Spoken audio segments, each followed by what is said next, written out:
आप सभी को रिक्वेस्ट है, वक्ता या जो बोल रहा है वो छोड़ के सभी अपना माइक म्यूट करें। హైదరాబాద్ పోతున్నారు కదా మళ్ళీ నైట్ పూట జ్వరం వచ్చింది అనుకో ఉండాలి ఎంబడే టైం ఉండాలి కదా. रंकल sir, please mute yourself. नमस्कार सभी को।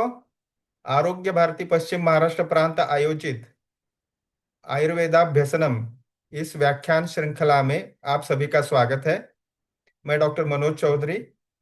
किसी कारणवश डॉक्टर कमलेश जी थोड़ा लेट ज्वाइन होंगे, तो आज के हमारे प्रमुख वक्ता डॉक्टर प्रसाद जी देश पांडे हैं।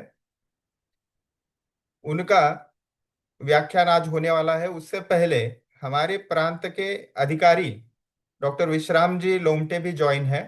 आप सभी सहभागियों का मैं हार्दिक स्वागत करता हूं पश्चिम महाराष्ट्र प्रांत की ओर से। और आज की इस व्याख्यान श्रृंखला का हम उद्घाटन जो है वो अ, धन्वंतरि स्तवन से शुरुआत उसकी करेंगे। प्रांजलि ज्वाइन है तो धन्वंतरि स्तवन चालू करें।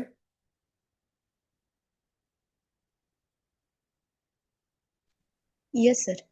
Yes please. शङ्खं चक्रं जलौकां दधतामृतघटं चारुदोभिश्चतुर्भिः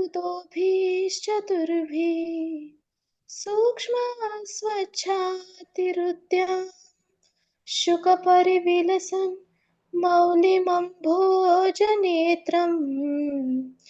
कालाम्भोदोज्ज्वलाङ्गं कटितटविलसन् चारुपीताम्बराढ्यं वन्दे धन्वन्तरिं तं निखिलगदमिव प्रौढदावाग्निलीलम् प्रौढदावाग्निलीलम्।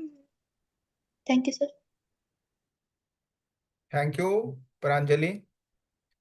अब मैं आमंत्रित करता हूं डॉक्टर विश्राम जी लोमटे को। उनको उनको हम पश्चिम महाराष्ट्र प्रांत के ओर से हार्दिक स्वागत करते हैं उनका। It is our great pleasure to introduce doctor Vishram ji Lomte, who is vice president of Paschim Maharashtra प्रांत actually. Doctor Prasad ji please अपना स्क्रीन शेयर थोड़ा समय के लिए स्टॉप करें।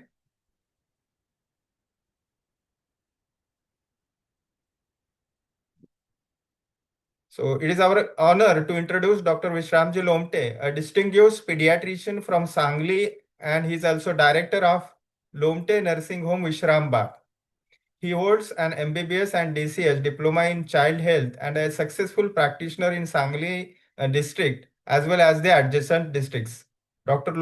Lomte has held several notable positions, including a president of Arogya Bharati Sangli district, vice president of his existing vice president of Arogya Bharati Paschim Maharashtra Prant, secretary of IMA Indian Medical Association Sangli for successive two terms.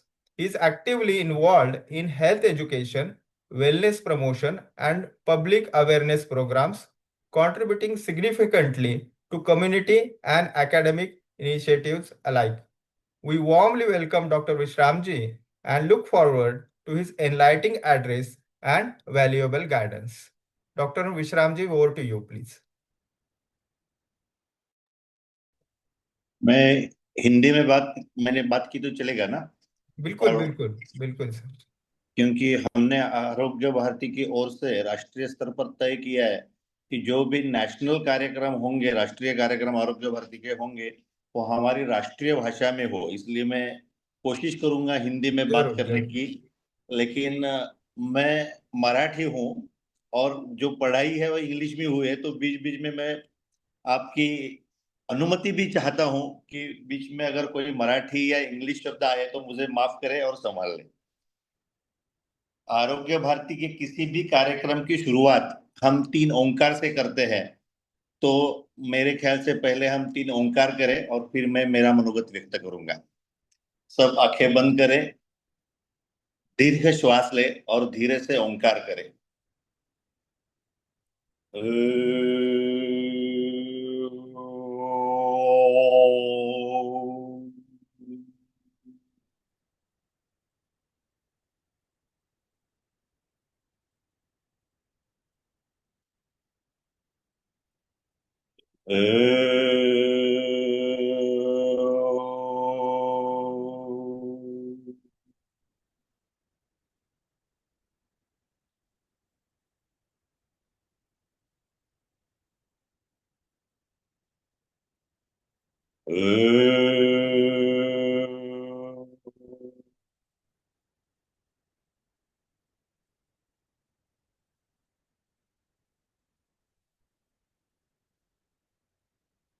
सबको मेरा नमस्कार।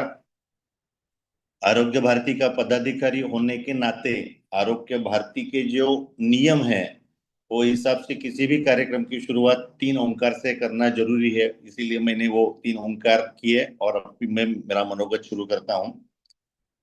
हमारे भारत देश में जो विविधता है, जो वस्त्रों की विविधता है, सांप्रदायिक विविधता है, सांस्कृतिक विविधता है, वैसे ही वैद्यकीय विज्ञान जिसे हम पैथी कहते हैं उसकी भी विविधता है। हमारे एशिया खंड जो है उसमें वो हमें देन है। हमारे यहाँ मूलतः आयुर्वेद है, उसके बाद होम्योपैथी भी थोड़ा सा चालू है, फिर नेचुरोपैथी है, उसके बाद जैसे भी ब्रिटिश आ गए वैसे हमारे यहाँ मॉडर्न मेडिसिन भी आ गया जिसे हम एलोपैथी कहते हैं। उसके सिवाय हमारे यहाँ लोकल जो वैदू कहते हैं वो हिसाब से भी कुछ लोग अपनी अपनी तरह से कुछ बीमारियों के स्पेशलिस्ट जैसे काम करते हैं। यह हमारे देश की विविधता है और उसे ध्यान में रख के हमने आरोग्य भारती की शुरुआत की है।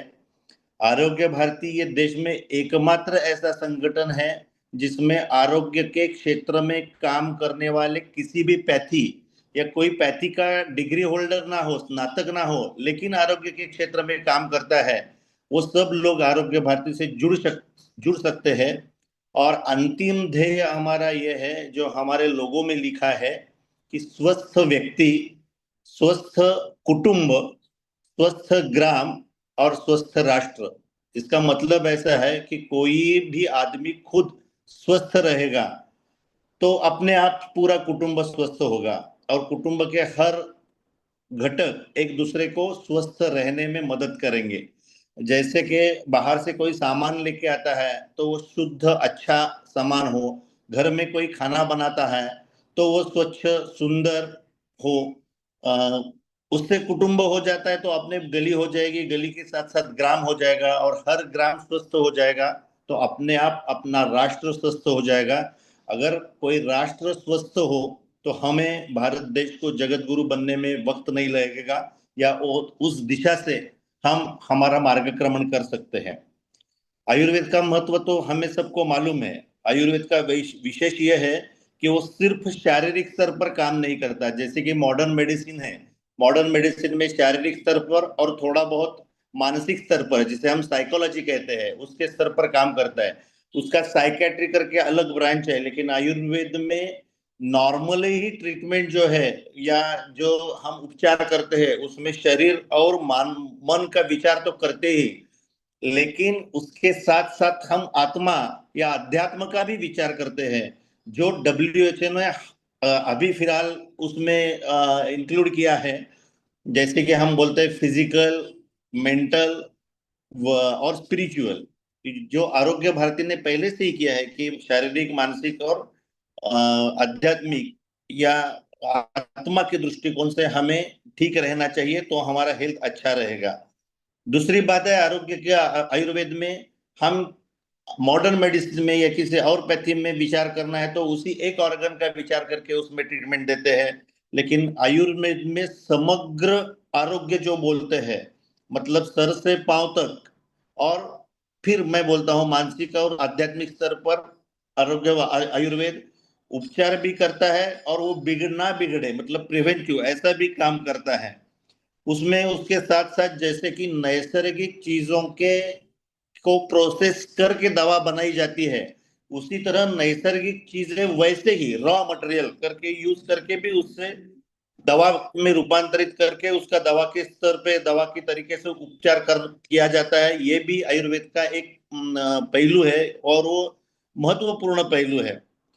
आयुर्वेद का अभी फिलहाल उपयोग जो है या महत्व जो है वो ज्यादा बढ़ रहा है क्योंकि हमें पता चल रहा है कि मॉडर्न मेडिसिन में जो अलग अलग दवा है उनकी बहुत से दुष्परिणाम होते हैं, साइड इफेक्ट जो बोलते हैं हम, वो होते हैं। उसकी वजह से कुछ दवाएं ऐसी है कि बहुत काल तक, कुछ दीर्घकालीन बीमारियों में यूज करना मुश्किल रहता है।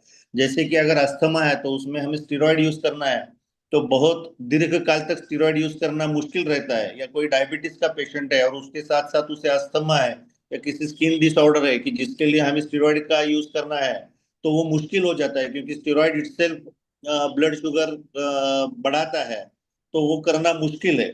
इसीलिए ऐसे दीर्घकालीन जो आजार है उसमें आयुर्वेद का उपयोग बढ़ रहा है, या उसका उपयोग महत्व प्रतीत हो रहा है। उसके साथ साथ मॉडर्न मेडिसिन की दवा के साइड इफेक्ट की वजह से और अनवांटेड यूज या एक्सेस यूज जो बोलते हैं, रैंडम यूज जो बोलते हैं, मतलब बिना विचार करके बहुत से बहुत बार दवाई दी जाती है, उसकी वजह से ही उसका रेजिस्टेंस, उसका अनुपयोगिता होना जो बोलते हैं हम, वो ज्यादा हो रहा है। और उस ऐसे ऐसी परिस्थितियों में आयुर्वेद का उपचार, आयुर्वेदिक दवाएं ज्यादा महत्वपूर्ण अभी बन रही है। और ये पूरे सिर्फ भारत देश में नहीं, पूरे जग में उसका विस्तार हो रहा है, उसका महत्व समझ में लोगों के समझ में आ रहा है।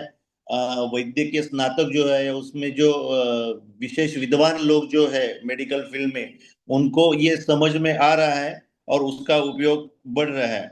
आयुर्वेद में दवा के साथ साथ शारीरिक जो व्यायाम, या जैसे हम योग और आसन बोलते हैं, और मेडिटेशन जो बोलते हैं, प्राणायाम है, उसका भी महत्व पूरे जगत को पता चल रहा है। और उसका उपयोग भी प्रिवेंशन एंड ट्रीटमेंट दोनों में हो रहा है।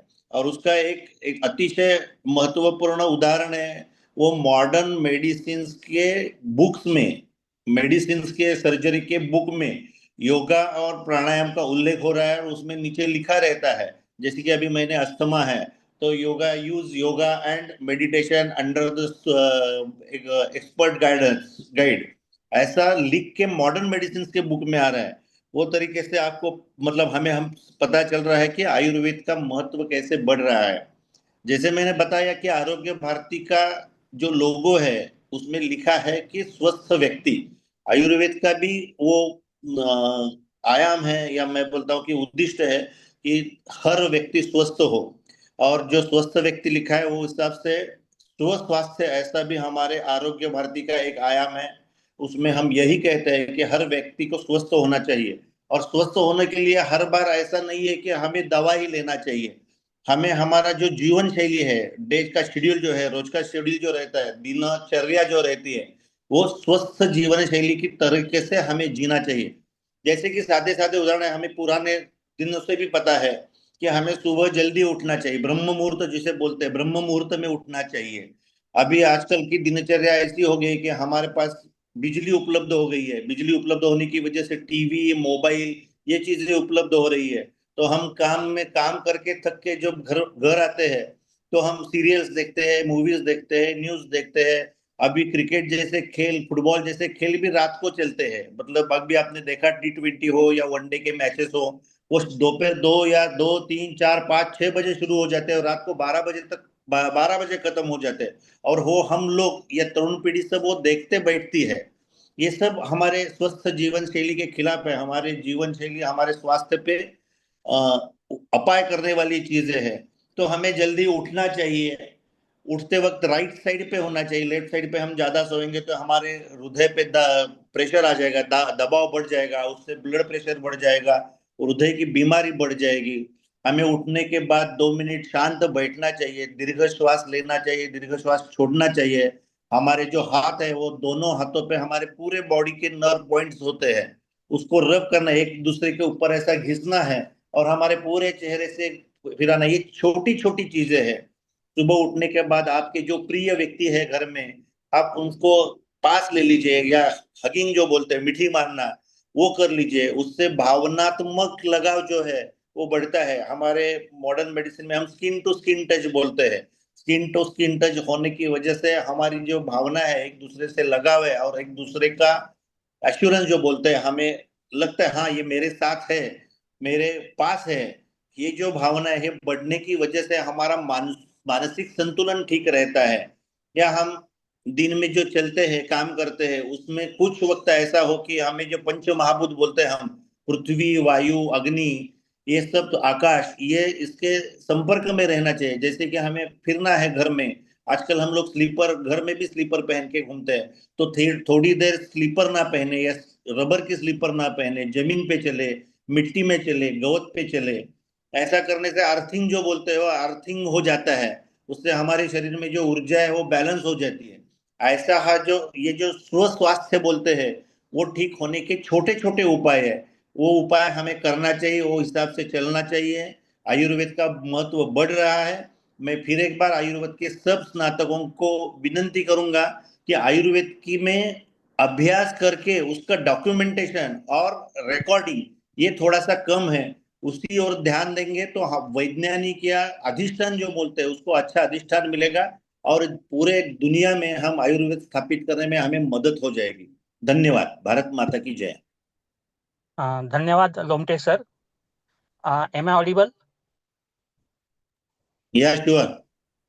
Yes sir, thank you. अभी प्रेजेंटली हरी वरी करीस के इस प्रेजेंट सिनेरियो में आपने होलिस्टिक हेल्थ वेलनेस का जो प्रमोशन प्रिंसिपल्स है उसके बारे में बहुत अच्छी तरीके से हमको सबको मार्गदर्शन किया, इसीलिए मैं आपका आभार व्यक्त करता हूँ और अपना अमूल्य समय देने के लिए भी आपका आभार व्यक्त करता हूँ। आज के हमारे जो वक्ता है डॉक्टर प्रसाद जी देशपांडे सर, इनका मैं आरोग्य भारती की आयाम से हार्दिक स्वागत करता हूँ। सर का अल्प परिचय मैं अभी करके दे रहा हूँ। Doctor Prasad Deshpande sir is a BAMS MD Swasthruta, PhD Swasthruta, MSc Yogic Science, MS Sanskrit, and presently he is working as an associate professor at Government Ayurved College, Nanded, Maharashtra. He has 16 years UG experience and 10-year PG experience, published 23 research articles, 3 books, and a noteworthy assignment is represented India as a member of Ayush Ministry's Yoga Expert Delegation at Indian Embassy, Beijing, China on 4th International Day of Yoga. HSCT expert and member of Swasthruta and Yoga Curriculum Development Committee, NCISM, New Delhi. He has nominated as the member of Technical Committee of Ayurveda Training Accreditation Board of Rashtriya Ayurveda Vidyapeeth, New Delhi. Sir has achieved Indian Young Ayurveda Teacher Award by All India Ayurveda Teacher Association, New Delhi. Vaidya Mama Kolhatkar Researcher Award 2022 by Vaidya Khadiwale Vaidya Sanshothan Sansthan, Pune. Dharma Kavi, presently 2025, honored by Sri Dakshinamurti Devasthan, Nagpur. Prayag Bharati युवा सारस्वत पुरस्कार by Sanskrit Bhasha Pracharini Sabha, Nagpur. So I welcome today's guest, respected Prasad Deshpande sir, one of the gem and stalwart of Ayurveda Swasthruta faculty, and request to him, please guide to all the audience present here. Please sir, Prasad sir.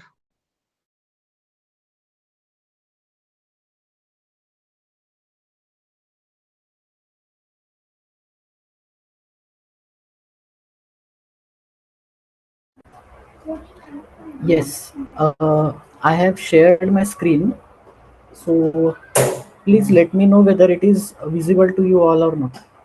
Yes sir, it is visible. Okay. Okay. मैं जैसे कि doctor Lomte sir ने कहा कि हम अपनी राष्ट्रीय भाषा में बात करेंगे आरोग्य भारती के कार्यक्रम में। तो सबसे पहले तो डॉक्टर लोमटे सर जो कि आरोग्य भारती के पश्चिम महाराष्ट्र प्रांत के उपाध्यक्ष है तथा जिन्होंने कार्यक्रम का प्रारंभ किया वे डॉक्टर चौधरी सर और वैद्य कमलेश जी जो कि मेरे बहुत घनिष्ठ मित्र भी है।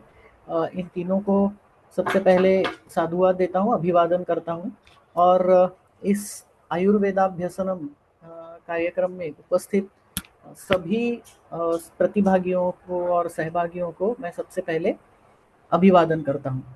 आज हम जिस विषय पर चर्चा करने वाले हैं वो विषय है षट चक्र प्रैक्टिस। तो ये दोनों शब्द परस्परों में अपना अपना महत्व रखते हैं। जैसे कि हम सबको पता है कि योग ये एक अलग विधा है। योग इज इन दैट सेंस योग is not a part of Ayurveda system of medicine. लेकिन आयुर्वेद चिकित्सा जब हम लोग करते हैं तो ऐसा कहा जाता है कि योगे मोक्षे च सर्वासाम वेदनानाम अवर्तनम, मतलब योग के माध्यम से हम वेदनाओं का अवर्तन भी कर सकते हैं। तो वेदना मतलब कोई भी व्याधि, और वेदना कहाँ हो सकती है? तो वेदना नाम अधिष्ठानम मनोदेहश्च सेंद्रियः। तो वेदना ये मन में हो सकती है, वेदना ये देह में हो सकती है, और वेदना ये सेंद्रिय इंद्रिय के साथ जो देह है उसमें हो सकती है। तो फिर जैसा कि आयुर्वेदीय चिकित्सा की अवधारणा है, कोई भी चिकित्सा ये उसका अधिष्ठान शारीर हो सकता है, मानसिक हो सकता है, इंद्रिय हो सकते हैं, या एक साथ तीनों भी हो सकते हैं। तो फिर अगर उसका अधिष्ठान मन है या हमें समग्र स्वास्थ्य की प्राप्ति करनी है, तो हमें अगर मानस भाव भी ठीक करने हैं, मानसिक स्वास्थ्य भी प्राप्त करना है, तो उनकी चिकित्सा के लिए सबसे श्रेयस्कर मार्ग कौन सा होगा? तो धी धैर्यात्मादि विज्ञानम मनोदोषौषधम परम। तो धी धैर्य और आत्मादि विज्ञानम, तो आत्मादि विज्ञान, अध्यात्म का विज्ञान, जो आत्मा और आत्मा से जुड़े हुए मन, इंद्रिय तथा इंद्रियों के अर्थ, इन सभियों के बारे में कुछ अच्छा कर सके, ऐसा कर्म ये मन स्वास्थ्य के लिए करना चाहिए। और ऐसा कर्म कौन सा है? तो ऐसा कर्म है मन प्रशमनोपायः योगः, या चित्त वृत्तियों का निरोध करने वाला योगः। तो फिर इसका मतलब मानस स्वास्थ्य और आध्यात्मिक स्वास्थ्य, जिसे मेंटल हेल्थ और स्पिरिचुअल हेल्थ हम कहते हैं, जो 4 आयाम है स्वास्थ्य के, तो उनमें से शारीर, मानस, सामाजिक और आत्मिक, इन चारों के लिए हमें योग चिकित्सा पद्धति का उपयोग होगा। इससे पहले मैं ये बता दूं कि योग चिकित्सा पद्धति ये अपने आप में सही शब्द नहीं है, क्योंकि योग का अंतिम ध्येय ये चिकित्सा करना नहीं है या स्वास्थ्य प्राप्ति नहीं है। योग का क्या काम है?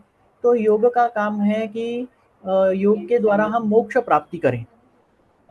लेकिन चूंकि मोक्ष प्राप्ति का मार्ग ये कोई आसान मार्ग नहीं है, तो उसमें बहुत सारी छोटी छोटी ऐसी बातें हमें करनी पड़ती है। बीच में एक सोपान सा पूरा पार करना होता है।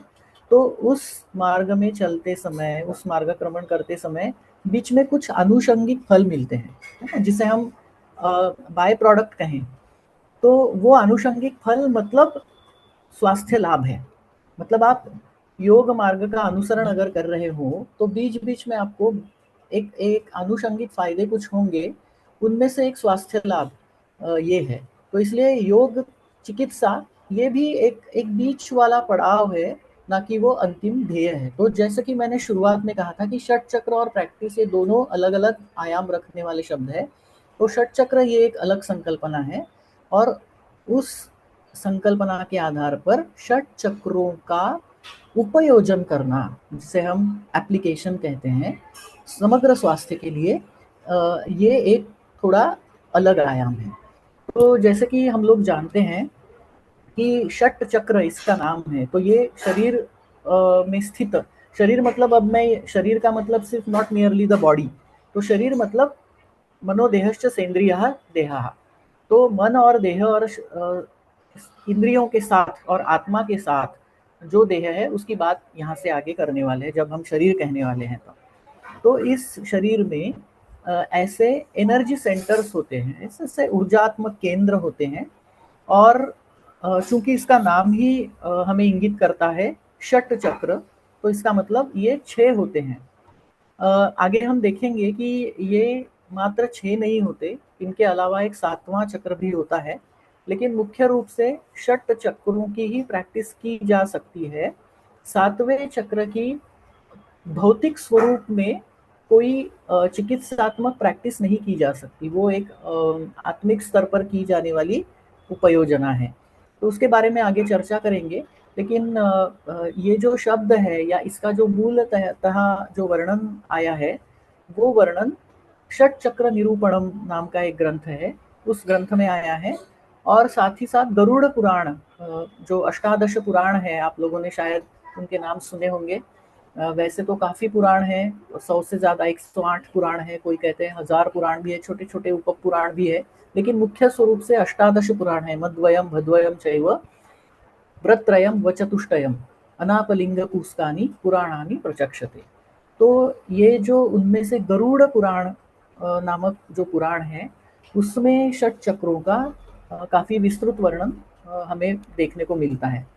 तो ये जो 6 चक्र है, ऊर्जा केंद्र है शरीर के, तो इनकी अवधारणा भी नीचे से ऊपर की तरफ की है, क्योंकि हमारे आयुर्वेदीय और विशेष रूप से भारतीय ज्ञान परंपरा के चिंतन में ऊर्ध्वमूलम अधःशाखम अश्वत्थम प्राहुरव्ययम ऐसे कहा है। तो मतलब हम अवधारणा जो भी हमारे देह की या हमारे अस्तित्व की करते हैं, तो मूल से फिर शाखाओं के तरफ हम विचार करते हैं। तो मूलाधार चक्र, स्वाधिष्ठान चक्र, मणिपुर चक्र, अनाहत चक्र, विशुद्ध चक्र और आज्ञा चक्र, ये वह ऊर्जा केंद्र है जिन्हें हम षट चक्र कहते हैं। और उसके साथ ही साथ सहस्त्रार्य 7वां चक्र है, जो अपने आप में एक चक्र माना जाता है। तो जैसे इनको हमने बिंदु नहीं कहा, ऊर्जा बिंदु नहीं कहा, या ऊर्जा केंद्र नहीं कहा, या ऊर्जा पुंज नहीं कहा, या ऊर्जा स्रोत नहीं कहा, इन्हें हम ऊर्जा चक्र कहते हैं। विल्स, तो विल क्यों कहते हैं? चक्राकार ये है, चक्राकृति है, तो इसका मतलब इसके अंतर्गत अंदर ही अंदर उसकी शाखाएं होती है, इसके आरे होते हैं। और ये एक अभिन्न अंग है योग शास्त्र का, तंत्र शास्त्र का, और उसी कड़ी में हम अगर विचार करें तो एक तरीके से आयुर्वेद का भी। तो मूल रूप से षट चक्रों का प्रेय क्या है, षट चक्रों की साधना का गंतव्य क्या है, उसका मूल उद्देश्य क्या है, अंतिम ध्येय क्या है? तो षट चक्रों के जागृति से हमें कुंडलिनी शक्ति को जागृत करना, ये योग शास्त्र ने बताया हुआ उसका अंतिम प्रयोजन है, अंतिम उद्दिष्ट है। लेकिन ये तो अंतिम उद्दिष्ट है, तो हमने षट चक्रों की साधना शुरू की, षट चक्र प्रैक्टिस शुरू की, और एकदम से हमारी कुंडलिनी शक्ति जागृत हो गई, ऐसा नहीं होता है। तो उसके काफ़ी पड़ाव होते हैं, और उन पड़ावों में हमें एक एक चक्र का भेदन कर करके फिर अंतिमतया हम पहुंचते हैं सहस्त्रार चक्र में, और जब सहस्त्रार चक्र का भेदन होगा तो कुंडलिनी शक्ति जागृत होगी, ऐसा ग्रंथों में लिखा गया है। तो हम अगर बात करें कि इसकी उत्पत्ति कैसे हुई, ये कहाँ से आई ये संकल्पना, तो जैसे कि मैंने पहले भी बताया कि षट चक्र निरूपण और जो गरुड़ पुराण है उसमें इन षट चक्रों का बहुत अच्छा विस्तृत वर्णन पाया जाता है। इसके साथ कुछ तांत्रिक ग्रंथ है, विशेषतया सहदेव भाडली नाम की एक संवादात्मक ऐसा एक ग्रंथ है।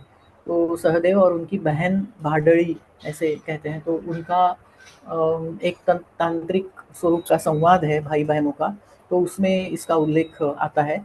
और गोरक्ष शतकम, जो कि वैसे देखा जाए तो गोरक्ष संहिता या गोरक्ष शतकम, ये गुरु गोरक्षनाथ इनके द्वारा रचित एक योगिक ग्रंथ है, लेकिन उसमें तंत्र मार्ग का भी काफ़ी विस्तार से वर्णन हमें देखने को मिलता है, तो इसलिए उसे हम तांत्रिक ग्रंथ भी कह सकते हैं। तो उसमें भी इन षट चक्रों का हमें उल्लेख प्राप्त होगा। फिर साथ ही साथ अगर हम देखें तो जो षट चक्र होते हैं उनका मुख्य रूप से संबंध जो सूक्ष्म शरीर है, स्थूल शरीर से नहीं, सूक्ष्म शरीर अपने शरीरांतर्गत प्राण और हमारी नाड़ियों से होता है। तो जब षट चक्रों का मॉडर्न मेडिसिन और स्पेशली मॉडर्न एनाटॉमी के साथ अगर संबंध हमें वहाँ पे प्रस्थापित करना हो, या उस दृष्टि से, उस परिप्रेक्ष्य में उसका अध्ययन करना हो, तो ऐसा हम कह सकते हैं कि जो जालक होते हैं, नाड़ी जालक शरीर में, आयुर्वेद संहिताओं में भी नाड़ी जालकों का उल्लेख है। तो जो नाड़ी जालक है, जहाँ पे इंटरसेक्शन पॉइंट्स होते हैं अलग अलग नाड़ियों के, तो उन पॉइंट्स को हम को रिलेट कर सकते हैं षट चक्रों के साथ। जिन नाड़ी जालकों का मैं उल्लेख कर रहा हूँ, तो प्रायः उनको जो शरीर के डिफरेंट प्लेक्सस है, तो उन प्लेक्सस के साथ हम कोरिलेट कर सकते हैं। और इसका उद्देश्य क्या है मूल रूप से, इन पूरे षट चक्रों का वर्णन करने का उद्देश्य क्या है? तो जो हमारी आत्मिक ऊर्जा है, उस आत्मिक ऊर्जा जो कि लीन स्वरूप में शरीर में पड़ी हुई है, उस ऊर्जा का जागरण अमूमन हमारे दैनिक गतिविधियों में नहीं होता है। उसका जागरण करने के लिए हमें कुछ अतिरिक्त प्रयास करने पड़ते हैं। तो उसके लिए, उसकी जागृति के लिए हमें षट चक्रों का सहारा लेना पड़ता है या उनकी मदद होती है। तो जैसे कि हमने पहले भी उल्लेख देखा, तो जो 7 चक्र है, 6 मुख्य चक्र और 7वां हमारा सहस्रार चक्र, तो वो कहाँ-कहाँ स्थित है? तो मूलाधार चक्र जो कि मूल स्थान में होता है। तो मूल स्थान मतलब क्या? तो मूल स्थान मतलब गुदस्थान, शरीर की उत्पत्ति या संपूर्ण मनुष्य शरीर, स्थूल देह की जो उत्पत्ति है, उसका मूल स्थान माना गया है मूलाधार। तो वो जो एनल रीजन है, जहाँ की अधिष्ठात्री देवता भगवान गणेश है। हम अथर्व शीर्ष का पाठ करते हैं तब भी ये कहते हैं त्वं मूलाधार स्थितोऽसि नित्यं त्वं शक्तित्रयात्मकः। तो ये जो मूलाधार चक्र है वो एक रूट चक्र है, और उसके बाद उससे ऊपर स्वादिष्ठान चक्र है, which is also called as sacral plexus. मूलाधार can be correlated to coccygeal plexus. उसके बाद मणिपुर चक्र है। तो मणिपुर चक्र ये हमारे नाभि स्थित चक्र है, और जिसे हम सूर्य चक्र कह सकते हैं या सोलर प्लेक्सस, ऐसे उसे नाम दे सकते हैं। अनाहत चक्र ये कार्डियक प्लेक्सस है जो कि हृदय स्थित है। विशुद्ध चक्र ये कंठस्थित चक्र है, और आज्ञा चक्र ये हमारे भ्रू मध्य में स्थित चक्र है। इसके अलावा जो सहस्त्रार चक्र, 7वां चक्र हम कहते हैं, तो वो अपने शरीर की जो करोटी है, जो अपनी स्कल है, तो उसका जो टॉप मोस्ट पॉइंट है उसके क्राउन पे, तो ब्रेग्मा और लैम्बडा के बीच वाली जो जगह है, तो वहाँ पे वो चक्र स्थित है, वहाँ पे वो प्लेक्सस स्थित है। अब हम एक एक करके हर चक्र के बारे में थोड़ा सा जानेंगे, जिसका कि मैंने पहले उल्लेख किया कि base of the spine, specially anal reason, तो वहाँ पे स्थित ये मूलाधार चक्र है। और पृथ्वी महाभूत का वहाँ पे आधिक्य है उस चक्र की जगह पे। और इसका कार्य क्या है? तो मूलाधार, मूल ये क्या करता है? मूल ये जड़ ये किसी भी उस जड़ से उत्पन्न वस्तु को स्थायित्व प्रदान करती है, स्थिरता प्रदान करती है। उसका अस्तित्व ये दीर्घकालिक रहेगा या अल्पकालिक रहेगा, ये इस पर निर्भर करता है कि उसकी जड़ें कितनी मजबूत है। तो grounding, stability and survival are the functions of this Muladhara chakra. और जिस प्रकार हर चक्र के कुछ दल होते हैं, जैसे कि ये चक्र, ये चतुर्दल चक्र है। इसको, ये चक्र है, मैंने पहले ही बोला था कि इसे बिंदु नहीं कहा है, इसको पुंज नहीं कहा है, इसको केंद्र नहीं कहा है, इसे चक्र कहा है, क्योंकि इसके आरे हैं। तो इसके आरे हैं या इसके दल है, जैसे कि एक फूल की पंखुड़ियाँ होती है, उस तरीके से इसकी पंखुड़ियाँ हैं, ऐसी अवधारणा की गई है। तो हर चक्र की प्रैक्टिस करते समय हम उस चक्र की ऊर्जा को प्रदीप्त करेंगे। तो इसके लिए हमें एक अक्षर मंत्र कहना अभिप्रेत होता है। तो उसका बीजाक्षर या जो मूल बीज है, वो मूलाधार चक्र का लम ये है। तो जैसे कि आप लोगों ने कहीं सुना होगा, शायद सुना भी नहीं होगा, कि जो बीज मंत्र, अक्षर मंत्र होते हैं, तो वो अक्षरों से उत्पन्न मंत्र होते हैं। तो लम, यम, रम, वम, शम वगैरह। तो चतुर्दल कमल, 4 दल है इसमें, और लम ये उसका बीज मंत्र है। अब जब हम षट चक्र प्रैक्टिस की बात करते हैं, तो ऐसी कौन सी क्रिया है जिससे हमारा मूलाधार चक्र उद्दीपित होगा? तो जैसे कि आप मैं मानता हूँ कि स्क्रीन पे देख पा रहे हैं, तो कुछ ऐसी योगासन की ऐसी आकृतियां हैं जिनका अभ्यास अगर हम करें और साथ में षट चक्र, उस पर्टिकुलर मूलाधार चक्र के ऊपर हम कॉन्सेंट्रेट करें, तो उसका भेदन हो पाएगा। और चक्र का भेदन होना मतलब क्या? मतलब कोई भी, अगर जैसे मैंने कहा कि ये एक पद्मवत है, एक फूल के समान उसकी रचना है, ये कोई एनाटॉमिकल रचना है ऐसा योगिक ग्रंथों में नहीं कहा है, लेकिन जो संशोधक है, अनुसंधान करता है, उन्होंने ऐसे बोला है कि ये नाड़ी जालक या जो इंटरसेक्शन पॉइंट्स ऑफ नर्व्स होते हैं, तो उसके साथ ये कोरिलेट होते हैं। तो जैसे कि कोई कली है, तो उसकी पंखुड़ियाँ जब तक ये पूरी खुलती नहीं है तब तक उसका सुगंध अपने वातावरण में नहीं फैलता है।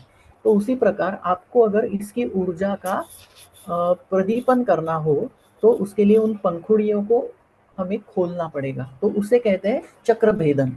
तो मूलाधार चक्र भेदन करने के लिए आपको जो अपना ध्यान है या जो एकाग्रता है, तो वो उस विशिष्ट चक्र के ऊपर आपको लेके जानी पड़ेगी, जिसे हम चक्र भेदन ऐसे कहते हैं। और वो चक्र भेदन सिर्फ ध्यानात्मक अवस्था में बैठकर करना इतना आसान नहीं होता। तो कुछ ऐसे यौगिक आसन हैं कि जो मदद करते हैं हमें ये चक्र भेदन करने के लिए। तो जैसे कि आप देख पा रहे हैं, चेयर पोज है, या थंडरबोल्ट पोज जिसे हम वज्रासन कहते हैं, या उत्तानासन है, या मलासन है, या फिर जो क्या कहते हैं, माउंटेन पोज जैसे ताड़ासन है, तो या फिर वीरासन है, वीरभद्रासन टाइप 2 है, या सेतुबंधासन है, तो या दंडासन है जैसे। तो ये सब पोजेस ऐसी है कि जिसमें नैसर्गिक रूप से आप मूलाधार के ऊपर अपना ध्यान केंद्रित कर पाएंगे और उसकी वजह से मूलाधार चक्र का भेदन करना आसान होगा।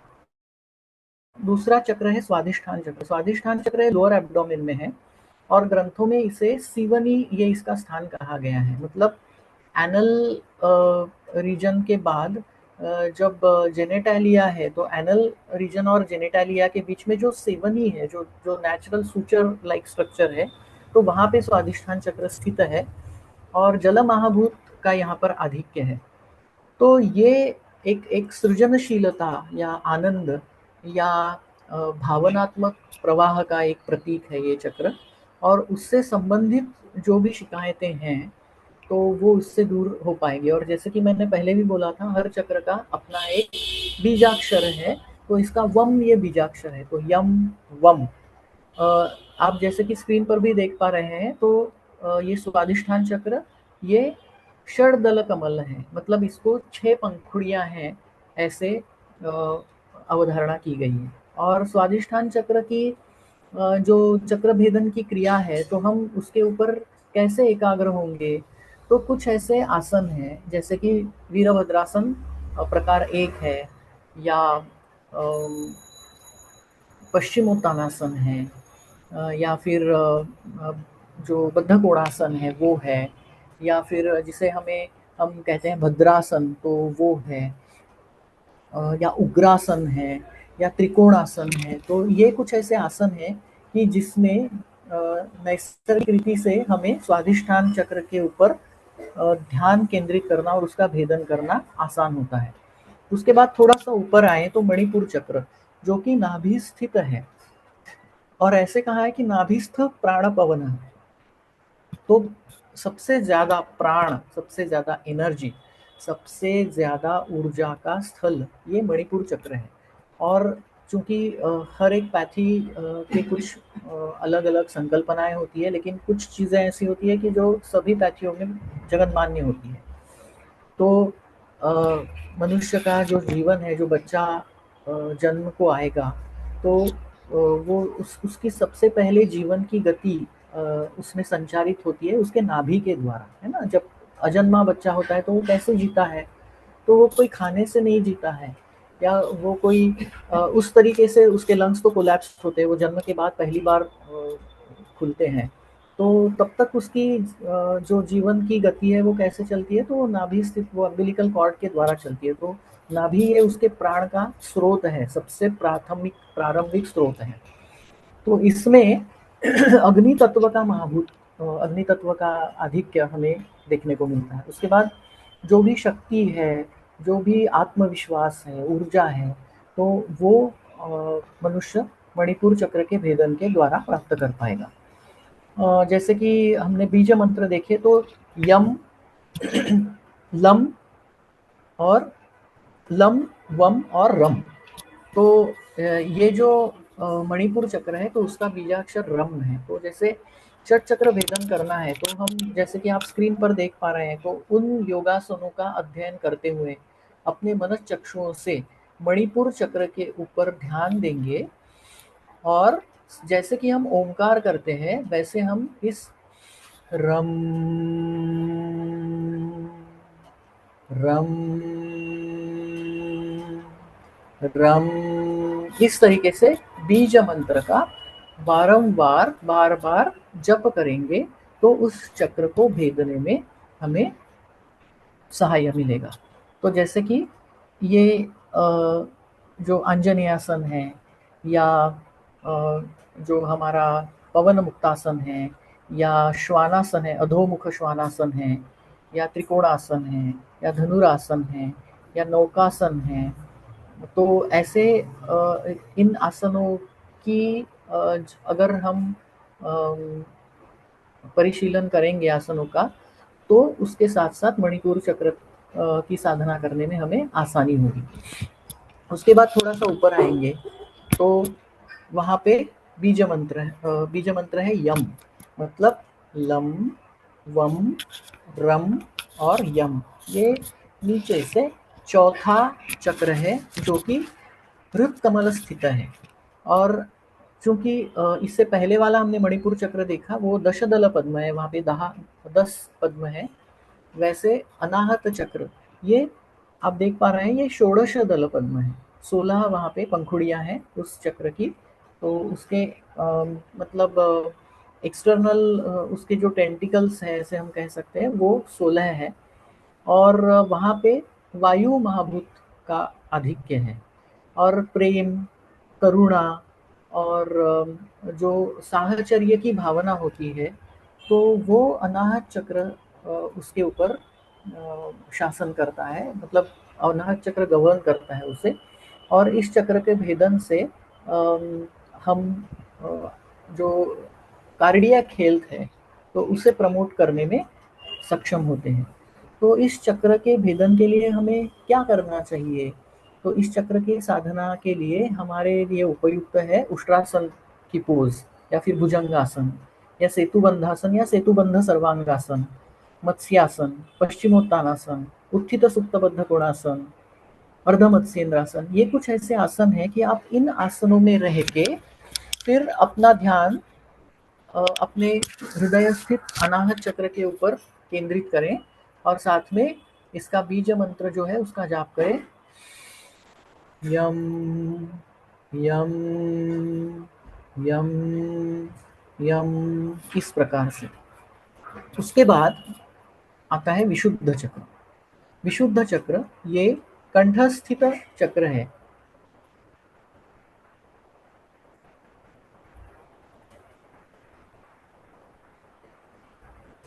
तो ये कंठस्थित चक्र यह भी षोडश दल पद्म है और इससे पहला जो अनाहत चक्र था वो द्वादश दल पद्म था। विशुद्ध चक्र ये षोडश दल पद्म है, 16 इसकी पंखुड़ियां हैं और जो कंठस्थित है और आकाश महाभूत का इस यहाँ पर आधिक्य है। जैसे कि हम कहते हैं कि कंठ से क्या उत्पन्न होता है तो शब्द उत्पन्न होता है। तो शब्द गुण ये शब्द गुणकम आकाशम, इस न्याय से उसके ऊपर आकाश महाभूत की अधिकता होती है जो कि संवाद है ना, या फिर सत्य या फिर भाव इनको इंगित करता है और हम यह इसका बीजाक्षर है। तो हमें अगर विशुद्ध चक्र का भेदन करना है तो उसकी साधना में हमें क्या क्या करना चाहिए? तो हमें सर्वांगासन करना चाहिए और सिंहासन करना चाहिए, सेतुबंधासन करना चाहिए या फिर हलासन करना चाहिए, मार्जारासन है या जो जिसे हम कहते हैं कि बालासन वो है या मत्स्यासन है। तो इन आसनों को करते हुए हमें कंठस्थित विशुद्ध चक्र के ऊपर ध्यान केंद्रित करना है और साथ में हम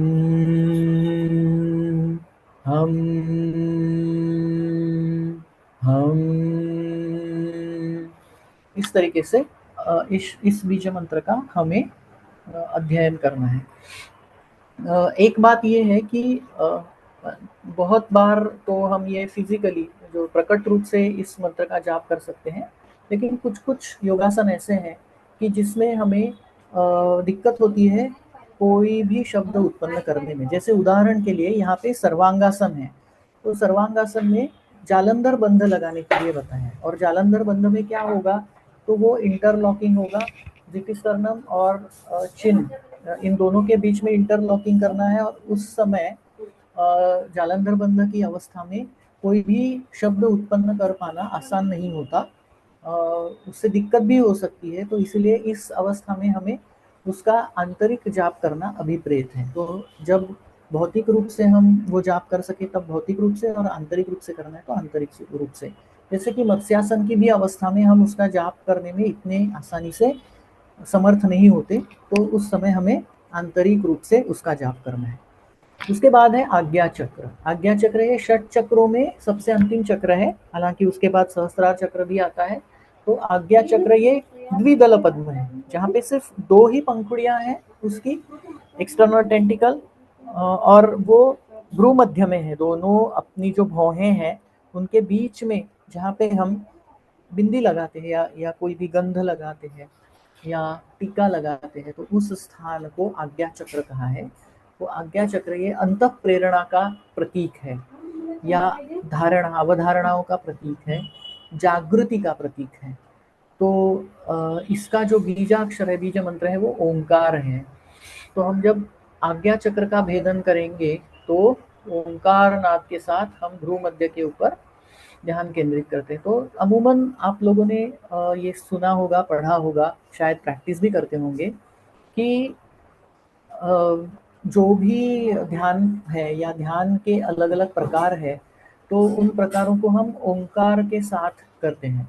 और अमूमन ये पाया जाता है कि ध्यान करना है तो फिर कहाँ देखना है या कहाँ पर चित्त को एकाग्र करना है, तो वो हमारी भौं के बीच में भ्रू मध्य में जो स्थान है, तो उसके ऊपर वो ध्यान केंद्रित करना है।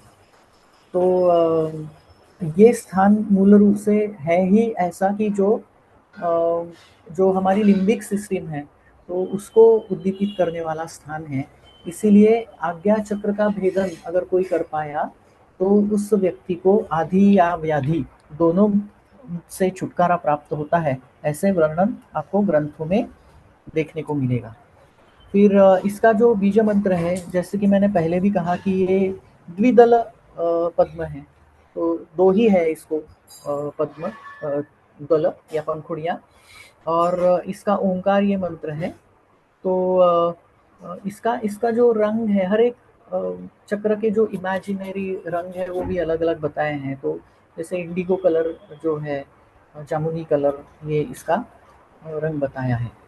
अब जैसे कि हम षट चक्रों का भेदन करते हैं, तो ऐसे कहा गया है कि षट चक्रों का इसी क्रम के साथ साधना करते हुए भेदन करना चाहिए। मतलब आप मूलाधार से चलकर फिर धीरे धीरे धीरे ऊपर की तरफ जाइए, और एक एक चक्र के ऊपर आप ध्यान केंद्रित करके उनका भेदन करिए। मतलब उसको खिलाएं, उन फूलों को, उन पद्मों को खिलाएं, उनकी पंखुड़ियाँ, ताकि खुल जाएं।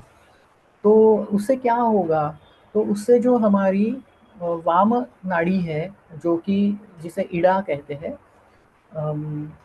या गंगा ऐसे कहते हैं, पिंगला नाड़ी जो कि हमारी दक्षिण नाड़ी है, जिसे कि हम यमुना भी कहते हैं, और जो सुषुम्ना जो मध्यस्थित नाड़ी है, जिसे हम कोरिलेट कर सकते हैं सुषुम्ना नाड़ी को अपनी स्पाइनल नर्व के साथ। तो ये मध्यस्थित है, जिसे काल भक्षक या काल अवरोधक कहते हैं। तो सुषुम्ना नाड़ी, ये तीनों नाड़ियों के एनर्जी फ्लो के ऊपर इसका सकारात्मक प्रभाव होगा। तो इड़ा, सुषुम्ना और पिंगलाओं का जो बैलेंस है वही स्वास्थ्य है, और जो हमारी ऊर्जा है उसका जो प्रदीपन है, उद्दीपन है, वो नीचे से ऊपर तक हो जाता है, और धीरे धीरे धीरे मूलाधार, स्वादिष्ठान, फिर मणिपुर, फिर अनाहत, फिर विशुद्ध, फिर आज्ञा, और फिर सहस्त्रार चक्र, ऐसे वो जो हमारी ऊर्जा है वो ऊपर ऊपर की तरफ ऊर्ध्वग होगी। तो संपूर्ण शरीर में वो प्रसारित होगी। तो जो विकार है, शारीरिक विकार है, तो वो विकार तो नष्ट होंगे ही होंगे, और आपके जो मनोविकार है उसके ऊपर भी उसका भी शमन प्राप्त होगा। जैसे कि मन प्रशमनोपायः योगः ऐसे कहा है। तो चित्त का जो मन का प्रशमन है वो उससे हो पाएगा, और उससे वो ऊर्जा शरीर में फैलेगी। तो क्या होगा, तो ऊर्जा का प्रकाश फैलेगा, तो जो दोषों का अंधियारा है वो अपने आप नष्ट हो जाएगा ना। मतलब आपको अंधेरा दूर करना है, तो ऐसी दुनिया की कोई भी ऐसा वैक्यूम क्लीनर नहीं है कि आप उससे अंधेरा दूर कर सकते। उसके लिए आपको एक प्रकाश का दिया जलाना जरूरी होता है। तो ये जो ऊर्जा का प्रकाश है हमारी प्राणिक ऊर्जा का, तो वो योगासन, जैसे कि मैंने पहले भी बोला कि चूंकि ये षट चक्रों का भेदन है, लेकिन ये करने के लिए हमें योगासन भी करने हैं। इसके साथ हमें बीज मंत्र का जाप करना है, तो उसमें हमें प्राण का भी आयमन करना है, मतलब प्राणायाम भी करना है। और हम चक्र का भेदन करते हैं, तो उस समय हमें चक्र के ऊपर एकतानता प्राप्त करनी होती है। तो तत्र प्रत्यये एकतानता ध्यानम। तो मुझे अगर यदि अनाहत चक्र का भेदन करना है, तो मुझे अनाहत चक्र के ऊपर एकाग्रता प्राप्त करनी पड़ेगी, एकतानता प्राप्त करनी पड़ेगी। तो उस समय मैं मेडिटेशन भी कर रहा हूँ। फिर वो जो ये है, क्या कहते हैं, अनाहत चक्र है, तो उसका बीज मंत्र में यम, उसका भी जाप कर रहा हूँ। तो उसका मतलब मुझे प्राणायाम भी साध्य करना है, और वो करने के लिए मेरे लिए अच्छी पोजीशन कौन सी है, शारीरिक पोजीशन कौन सी है, तो उस विशिष्ट आसन का मैं अभ्यास भी कर रहा हूँ। तो योगासन, प्राणायाम और ध्यान, और साथ ही साथ वृत्तियाँ, उनको प्राकृत रखने के लिए प्रत्याहार का भी अभ्यास कर रहा हूँ, यम नियमों का भी अभ्यास कर रहा हूँ। तो आपको षट चक्र भेदन करने के लिए पहले और साथ साथ साइमल्टेनियसली योग के सभी अंगों का भी अभ्यास करना पड़ता है। तो उससे क्या होता है कि संपूर्ण शरीरांतर्गत शुद्धि होती है, शुद्धिकरण होता है, प्यूरिफिकेशन होता है। जैसे कि मैंने पहले कहा कि अंधेरा निकाल देना है, तो कोई भी ऐसे सक्शन मशीन नहीं है, सक्शन पंप नहीं है कि जिससे अंधेरा निकाला जा सके। आपको ऊर्जा फैलानी है, तो अंधेरा अपने आप नष्ट हो जाएगा, है ना। रात भर का अंधेरा होता है, एक सूरज उग गया तो पूरा अंधेरा निकल जाता है और सभी तरफ उजियारा फैल जाता है। उसी प्रकार से ये प्रक्रिया है।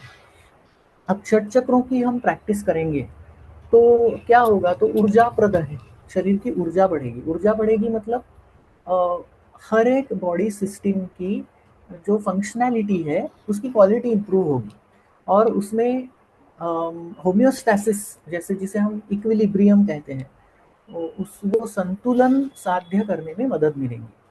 इमोशनल लेवल पे या मानसिक स्तर पे चित्त प्रसाद जिसे हम कहते हैं, चित्त प्रसन्नता, तो वो, और द्वंद्व का अनभिघात जो कि आसनों से प्राप्त होता है ना, क्लैरिटी ऑफ द माइंड, मतलब जो दुविधाएं हैं वो नष्ट हो जाती है। और जो स्पिरिचुअल बेनिफिट है जिसे हम कहते हैं आत्मिक या आध्यात्मिक, क्या उससे लाभ होगा, तो जो हमारा हायर कॉन्शियसनेस है ना, मतलब हायर कॉन्शियसनेस मतलब क्या, जिसे हम कहते हैं कि शरीर से ऊपर या शरीर से अलग भी हम कुछ हैं, और जैसे हम शरीर से अलग कुछ हैं, वैसे हर एक प्राणी मात्र, हर एक जीव भी शरीर के अलावा कुछ ना कुछ लिविंग एंटिटी है। ये जो इसकी जो अनुभूति है ना, जिसे हम मराठी में जाणीव कहते हैं, तो वो अनुभूति करना, वो अनुभूति करने की क्षमता प्राप्त होना, this is the spiritual benefit of practice of Shat Chakra Bhedam. So you can balance your body, mind and soul. Your bodily balance will be achieved through the nutrition or nourishment to your body, rest to your body and movement of your body. मतलब rest भी करना है, movement भी करना है, जिसे हम कहते हैं कि लये संबोधयेत् चित्तम विक्षिप्तम शमयेत् पुनः सकषायम विजानीयात् समप्राप्तम न चालयेत्। तो जैसे आपके शरीर को गति की भी ज़रूरत है, वैसे उसको विश्राम की भी ज़रूरत है, और वैसे उसको पोषण की भी ज़रूरत है। तो एनर्जी एक्सचेंज बढ़ने के कारण षट चक्रों के माध्यम से जो उसका भेदन होने के कारण जो बंद एनर्जी है वो शरीर में प्रसारित होने के कारण शरीर में ये तीनों साध्य होगा, ये तीनों का स्तर बढ़ेगा और शरीर के स्तर पर एक संतुलन स्थापित होगा। अब मन के स्तर पर जो विचार है उन विचारों के ऊपर आपका नियंत्रण आएगा, आपके विश्वास में बढ़ोतरी होगी और आपकी जो धारणाएं हैं वो स्थिर होगी, उसमें स्थिरता आएगी। तो ये हो गया आपके मन के स्तर पर संतुलन। और जो आपकी आत्मा है, तो आत्मा के स्तर पे क्या संतुलन होगा, तो आपकी जो इच्छाएं हैं वो, आपके जो ध्येय है, प्रयोजन है वो, और आपका जो विवेक है वो, इन तीनों में अच्छा सामंजस्य बैठेगा, तालमेल बैठेगा। तो ये शरीर, आत्मा और मन, इन तीनों के इन तीन आयामों में संतुलन साध्य होगा। This is called as the trilogy of balance. तो संतुलन का जो त्रिक है वो साध्य होता है षट चक्रों के अभ्यास से या षट चक्रों की प्रैक्टिस के माध्यम से। तो जैसे कि हमने पहले भी बोला कि षट चक्र बंद होते हैं ना, हमें वो खोलने हैं, उनका भेदन करना है। पंखुड़ी वो कली के जैसे इतना वो इंट्रोवर्ट हो जाएंगे तो कोई उसका फायदा नहीं होगा, उसको हमें बाहर निखार के लाना है, उसके अंतर्गत जो ऊर्जा है उसको। तो जैसे कि मूलाधार है, तो आप अगर आलस्य की स्थिति में रहेंगे या तर्कहीन जीवन आप जिएंगे या खाते रहेंगे बहुत ज़्यादा, तो ऐसी प्रवृत्तियों के कारण मूलाधार चक्र ये कुंठित हो जाता है, वो बंद हो जाता है। So this blockage can be I mean opened और it can be removed by the practice of muladhara chakra bhedan. तो उससे क्या बढ़ेगा, तो उससे एंथुजियाज्म, सर्वाइवल, कॉन्फिडेंस, कंट्रोल और ओनिंग कैपेसिटी ना, ओनरशिप जैसे इसको बोलते हैं, या स्थैर्य, ये उसमें प्राप्त होगा। फिर depression, lust, sexuality, emotional confusions, this things they tend to block swadhisthana chakra. तो हम स्वादिष्ठान चक्र को खोलेंगे तो क्रिएटिविटी, वार्मथ, या जो मित्रत्व की भावना है या आनंद की भावना है, वो सब उसमें बढ़ोतरी होगी। मणिपुर चक्र का नुकसान किससे होगा, तो जो लोभ है या ईर्ष्या है या अति ज़्यादा आकांक्षाएं हैं, सेल्फ डाउट्स, मतलब अपने आप के बारे में विश्वासहीनता, या किसी भी चीज़ को मतलब उसको जकड़ के रखने की एक जो टेंडेंसी होती है, या जजमेंटल नेचर जो होता है, तो ऐसी भावना से मणिपुर चक्र बाधित होता है, कुंठित होता है। जब आप मणिपुर चक्र प्रैक्टिस करेंगे, जैसे कि हमने पहले चर्चा की है, तो उसके द्वारा आपका सेल्फ मोटिवेशन बढ़ेगा, शरीर जीवन को कुछ ना कुछ आपको एक उद्दिष्ट है, ध्येय है, वो समझ में आएगा, और चैनलाइजेशन ऑफ योर एनर्जी होगी। मतलब वो सिर्फ ऐसा नहीं कि एंथुजियाज्म है, तो वो कार्य प्रवणता भी बढ़ेगी आपकी, कि जो एनर्जी बढ़ी हुई है मैं उसको अपने ध्येय प्राप्ति के कामकाज के लिए लगाऊं।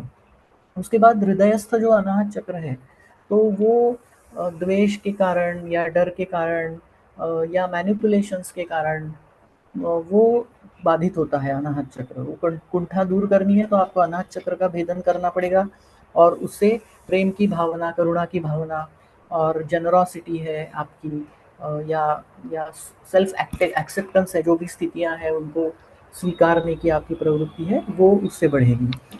फिर विशुद्ध चक्र जो कि दुख है ना, बहुत बहुत ज़्यादा शोक करने की जो एक प्रवृत्ति होती है, गालियाँ देने की, या जैसे गॉसिप्स करने की या झूठ बोलने की जो टेंडेंसीज होती है, उसके कारण विशुद्ध चक्र आपका कुंठित हो जाता है। तो आप विशुद्ध चक्र का भेदन करें तो अच्छा कम्युनिकेशन, सुसंवाद, या सत्य, या जो भावना है उसको सही तरीके से अभिव्यक्त कर पाने की शक्ति, आपका आत्मविश्वास और आपकी समझदारी, ये सब उससे बढ़ेंगे। आज्ञा चक्र ये बहुत ज़्यादा गुस्सा करने से, क्रोध से, या एंजाइटी से, या अविश्वास की भावना से वो कुंठित होता है आज्ञा चक्र। उसका आप अगर भेदन करोगे तो आपकी अवेयरनेस, जागरूकता, जागरूकता, और आपकी अंतः प्रेरणा बढ़ेगी, आपकी स्पष्टता, विचारों की स्पष्टता बढ़ेगी, आपके मन का द्वंद्व नष्ट होगा, आपको दिशा मिलेगी, और हर चीज़ के बीच पारस्परिक संबंध क्या है वो समझने की आपकी समर्थता, आपकी क्षमता बढ़ेगी।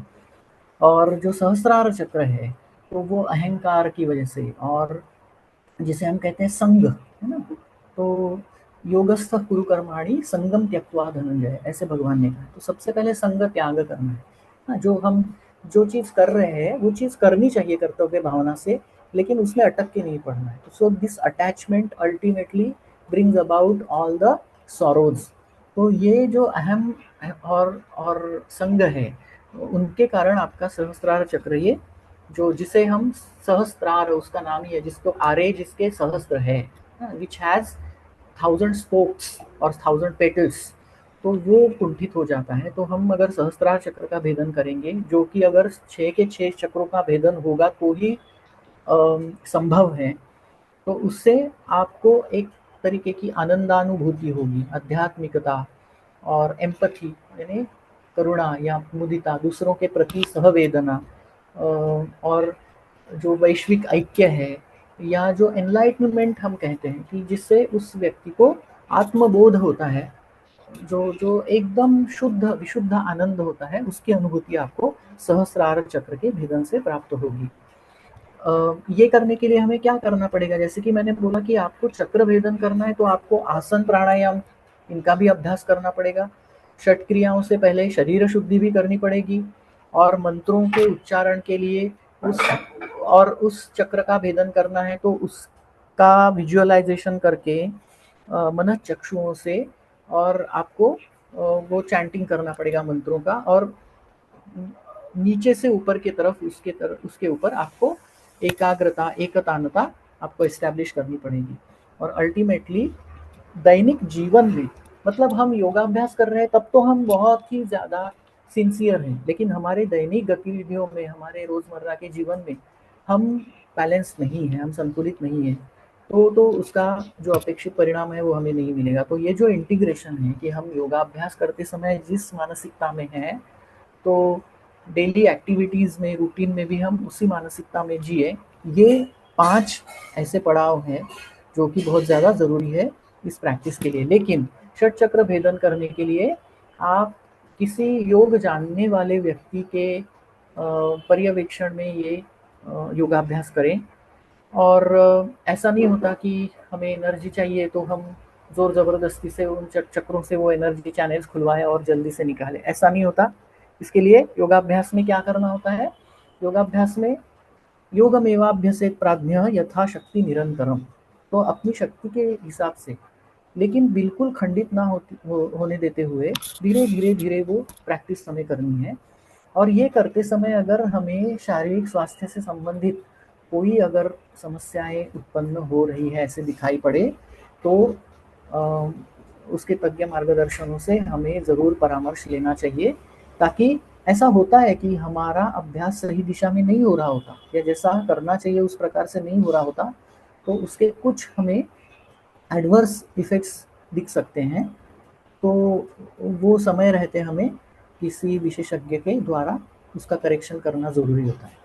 तो अब इसके द्वारा हम क्या निष्कर्ष निकालेंगे, तो ये जो षट चक्र की सिस्टम है, चाहे हम उसे इमेजिनरी कहें या उसे आत्मिक स्तर के कहें, या फिर हम उसे एनाटॉमिकली प्लेक्सस के साथ कोरिलेट करें, ये जो पूरी प्रणाली है षट चक्रों की, तो वो एक प्रतीक है of the human evolution from survival to spiritual awakening, है ना, उत्पत्ति से लेके आपके उत्थान तक का वो एक प्रवास है, उसका वो प्रतीक है। और इसीलिए आपको उनको अगर अपनी ऊर्जा शक्ति में परिणत करना है और उनको निखारना है, तो आपको जागृति की अवस्था में और अनुशासन के साथ ये षट चक्रों का अभ्यास करना प्रारंभ।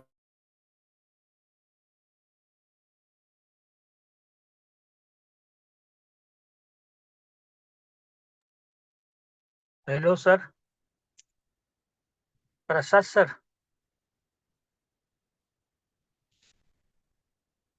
आवाज आ रही है?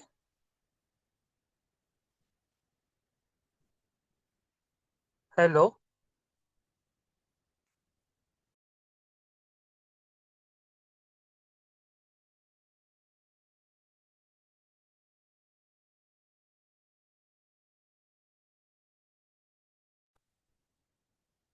सर आवाज येत नाहीये.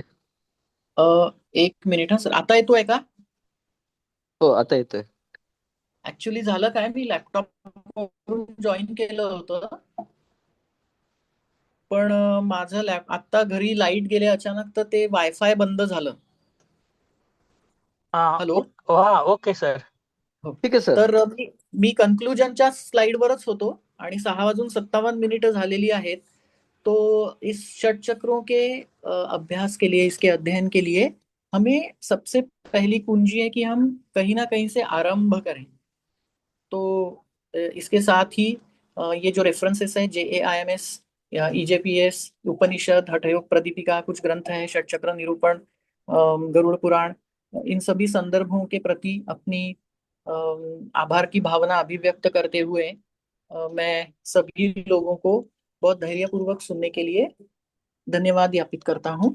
और आरोग्य भारती पश्चिम महाराष्ट्र जो प्रांत है, उन्होंने मुझे ये अवसर दिया, मैं अपने कुछ विचार आपके साथ यहाँ पे साझा कर सकूं, उसके लिए उनके प्रति भी आभार अभिव्यक्त करता हूँ। धन्यवाद। धन्यवाद सर. एक आपके लिए एक प्रश्न है sir. Can we suggest these shatchakra practice in pregnancy, garbh संस्कार?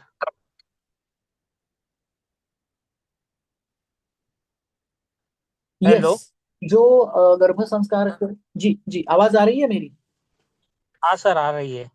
हाँ, तो जो गर्भ संस्कारों की मतलब एक्चुअली गर्भ संस्कार ऐसे नाम से किसी ग्रंथ में एक प्रत्यक्ष रूप से ऐसा कोई प्रोटोकॉल नहीं दिया है, लेकिन over a period of time अलग अलग विशेषज्ञों ने कुछ एक्सपेरिमेंटेशंस करके गर्भ संस्कार का एक शेड्यूल बनाया है।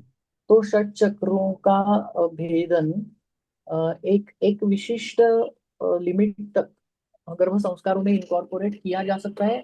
चूंकि किया जा सकता है नहीं, करना चाहिए, क्योंकि जो गर्भावस्था में जो हम जिसे ट्रायोलॉजी ऑफ बैलेंस कहते हैं, तो वो अगर वहां पे संतुलन साध्य हो गया, तो उस बच्चे के जन्म के उपरांत उसको शून्य से शुरुआत नहीं करनी पड़ेगी, है ना। मतलब उसके साथ वो एक in a good sense he will carry a good baggage of spiritual preparedness. तो बिल्कुल गर्भ संस्कार में इसका प्रयोग किया जा सकता है और किया जाना चाहिए। और एक प्रश्न है sir. What is the relation between shatchakra and kundalini? कुंडलिनी ये एक शक्ति है जो कि बहती है अपने मेरुदंड के ऊपर से, और मतलब वो शक्ति आपके ऊर्जा को आपके अधीन करती है। मतलब आपकी कुंडलिनी शक्ति जागृत हो गई, मतलब आपकी कौन सी ऊर्जा किस कार्य में लगाना है, उसके ऊपर आपका कंट्रोल आ गया। तो षट चक्रों का जब हम भेदन करते हैं, और षट चक्र का भेदन होने के बाद सहस्त्रार चक्र का भी भेदन हो जाता है, तो उसके बाद we will be able to control our own energy centres. तो जैसे कि मतलब अब इसको मॉडर्न भाषा में हमें अगर बताना है, तो एनर्जी ये ट्रांसफॉर्मेबल होती है ना, it it can be converted from one form to another.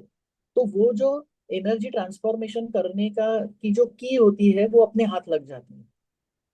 तो षट चक्र इज अ वे और it is a practice through which we can master our energy centers or energy potentials to convert it wherever we want to utilize it. Okay, thank you sir. आज बहुत ही अच्छी तरीके से sir ने मार्गदर्शन किया है. आज का जो हमारा सब्जेक्ट था षटचक्र प्रैक्टिस, तो उसके बारे में बिहार स्कूल ऑफ योगा का ये प्रैक्टिकल ध्यान का एक मेडिटेशन का एक बहुत अच्छा तरीके से वो वहाँ पे कर लेते हैं सबकी षटचक्र ध्यान जो अभी सर ने बताया कि बीज मंत्र जो है कि बीज मंत्र के ऊपर ध्यान करते हुए हम अपनी ये प्रैक्टिस को स्पिरिचुअल गेन कर सकते हैं. और it's one of the type of spiritual energy programme. So self assessment programme also हम कर सकते हैं. तो आज के इस श्रृंखला में व्याख्यान के सत्र में समापन के लिए हमारे पश्चिम महाराष्ट्र आरोग्य भारती प्रांत के सचिव आदरणीय संतोष जी गटने सर यहाँ पे उपस्थित है. सर, हमारे महाराष्ट्र आरोग्य विज्ञान विद्यापीठ के सीनेट मेंबर भी है, और मैं अभी सर से रिक्वेस्ट करता हूँ कि सर समापन करें। सभी को नमस्कार। आज के इस षटचक्र के विषय में हुए प्रसाद जी के व्याख्यान के बाद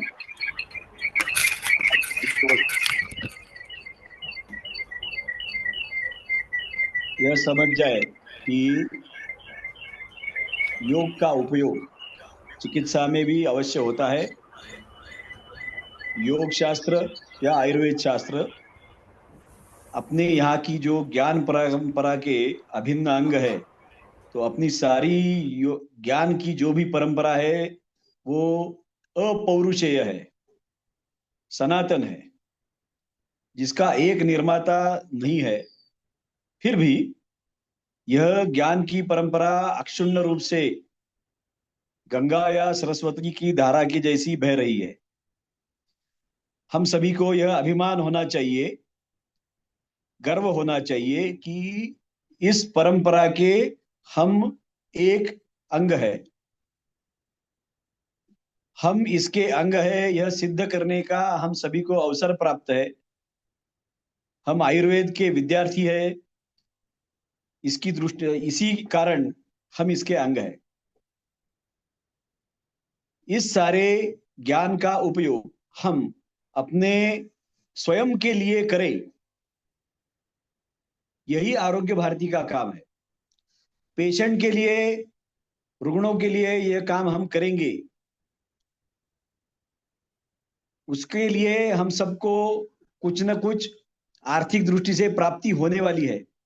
लेकिन स्वयं के आयुष्य में इसका अगर हम उपयोग करते हैं तो रुग्णों के लिए हम दीर्घकाल के लिए उपलब्ध रह सकेंगे। आजकल के वैद्य या डॉक्टरों की जो भी जीवन शैली बनी हुई है, उसमें मैं भी हूं, कि जो आरोग्य के लिए बहुत ही हानिकारक है। और अपने आरोग्य में आध्यात्मिक स्वास्थ्य यह एक महत्वपूर्ण हिस्सा है। आरोग्य भारती के इस आध्यात्मिक स्वास्थ्य के आयाम में काम करने के लिए और इन चक्रों का, षटचक्रों का आज जैसे हमने ज्ञान प्राप्त किया, उस ज्ञान परंपरा में आरोग्य भारती के काम के इस आध्यात्मिक आयाम के, स्वास्थ्य के आयाम में आप सभी का स्वागत है। आप इस विषय में क्या कर सकते हैं, इसके लिए आरोग्य भारती के अधिकारियों से, कार्यकर्ताओं से अवश्य संपर्क करें। इस निवेदन के साथ आज का कथन मैं पूर्ण करता हूं। धन्यवाद। धन्यवाद सर। आध्यात्मिक अभ्यास वर्ग हम बहुत शाखा पे ले सकते हैं, और ज्येष्ठ नागरिक है, वैसे बहुत सारी स्कूल है, तो वहाँ पे भी इसका हम ज़्यादा से ज़्यादा प्रमोशन कर सकते हैं।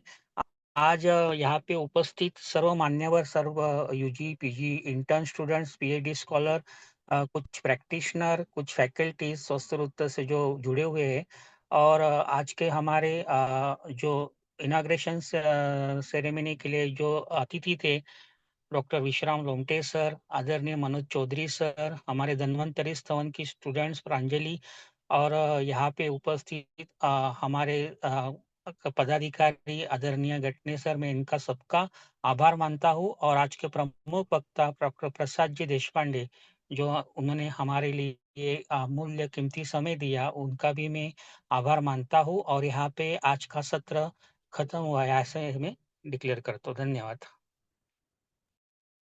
महाजन सर, एक विनती है मेरी, बोलूं क्या? हाँ सर, हाँ बोलो। हाँ, तो ये अभी आपने बहुत बताया है, लेकिन ये जो स्लाइड्स किया आपने वो अंग्रेजी में किया है।